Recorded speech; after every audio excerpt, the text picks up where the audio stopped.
the biggest source of pollution is residential landscaping, all the lawns, everything that we are putting on, all the fertilizers, all of the mixes to have the greenest grass. That's the biggest irrigated crop in the country. So what I'm doing is pretty extreme. Like, I've killed all my grass and I'm putting all edible landscaping and have my little microfarm. MOshrooms, it's a regenerative microfarm, and the main focus is soil building and building healthy soil so we can grow healthy food. And I do that by coordinating a residential food waste composting service for families in my community. I go once a week to pick up food waste in Rockwood and Parkway School District.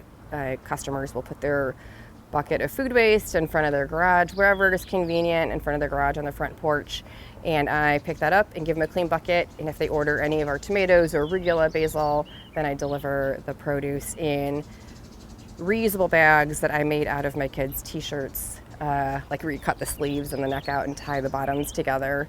So they just return the bags or glass jars or plastic containers. And I just wash and reuse everything. Then I ferment the food waste in buckets in my garage. It's called bokashi.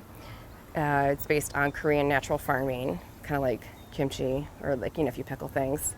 So I ferment the food waste in my garage in buckets for several weeks, maybe a couple months, depending on how long it takes. And then after it's fully fermented, then I hot compost it in the duck area over there, or I have I think I have like 70 worm bins in my basement. How I keep everything contained, I just make a little barrier. I have buckets of the bokashi compost.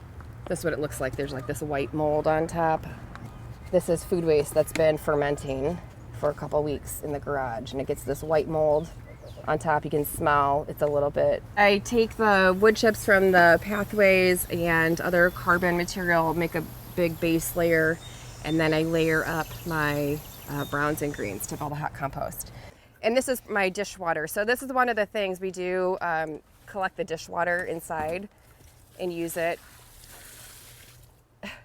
to water the garden and the compost. Some customers will want the processed compost back, so every spring and fall I will do a compost delivery where they can get their processed compost put in their garden. So I think it's nice to know that your food waste is getting composted, supporting a local small business. It smells better than bokashi. It does. My ultimate goal is to convince people to, number one, stop fertilizing their grass, hopefully remove some grass and put in a pollinator garden, maybe grow some food, and just have conversations about the environment and what we are doing does not just affect us.